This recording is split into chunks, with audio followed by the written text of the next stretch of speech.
The mysterious disease, as it was called at first, which broke out about a fortnight ago in St. Petersburg, is definitely stated by Russian medical men to be influenza. It has spread rapidly amongst all classes. In November 1889, the growing popular newspapers began to report on an epidemic that was raging in St. Petersburg, Russia. The St. Petersburg correspondent of a London morning paper says that the official account makes 40,000 at present ill. Some journals give the number as high as 70,000 and others 140,000. While seeming a long way away, in a time when aeroplanes were not yet invented for travel, it would still take only 4 months for the pandemic to reach Ireland.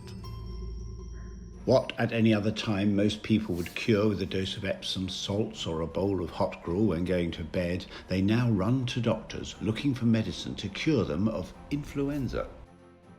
Today, it is remembered as the influenza pandemic, or what became known as the Russian flu. In the industrialised, city-based and rail-linked UK, over the 3 years, it would kill over 110,000 people. And even in the much more rural Ireland, almost 15,000 would die. And by the time the pandemic was officially termed as over in early 1894, it was estimated that it killed over 1 million people worldwide. The Evening Herald stated, "The influenza epidemic may now be regarded as an established fact. The reports show that nobody is safe from it, and the ravages are not confined to any place in particular." The Leinster Express summed up the local government's doctors' advice on how to deal with the pandemic. Influenza is spread by infection from person to person. Under these circumstances, separation between the sick and the healthy should, as far as practicable, be carried out. Measures to this end have been adopted in some instances with marked success. Personas suffering from influenza should not expose themselves in public places. And the Nina Guardian brought foreign thoughts on causes. The medical faculty in Austria had declared that the spread of influenza was very much assisted by the frequent doffing of hats to which cultivated males resort when they meet female acquaintances in the street. Many lives are alleged to have been sacrificed to the mistaken canon of politeness. As today, since doctors could offer no cure, unscrupulous people rose to target the desperate with every kind of suggested possibility.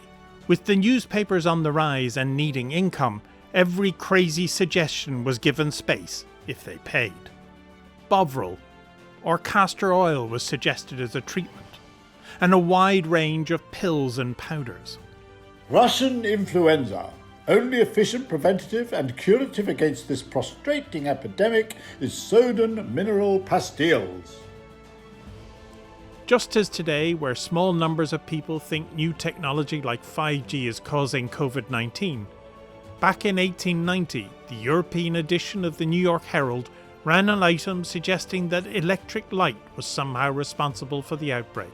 The invention of the electric light has been followed by the appearance of a microbe that employs its spare time in producing Russian influenza.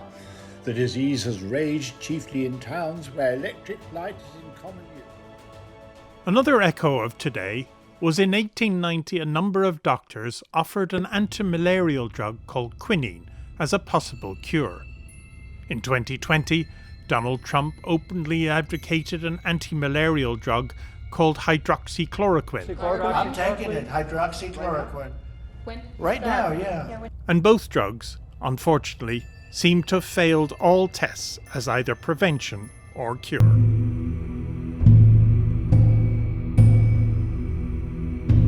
One of the most famous remedies offered was the Carbolic smoke ball.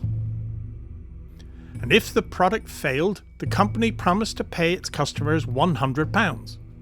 This is important, as one Mrs. Carhill died after taking it, and when the company did not pay out the compensation, the family sued and won.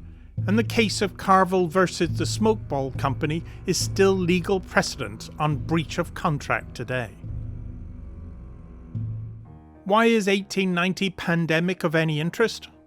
Well, if you had an anti-flu injection in the last few years, one of the flus you might have received an injection against was the virus that caused the 1890 pandemic, now just one of the many regular flu viruses that arise year on year.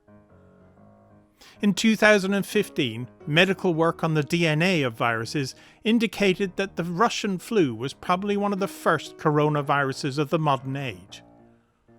So the prognosis of COVID-19 in the future is that it may well just be another flu added to the yearly injection for all vulnerable people.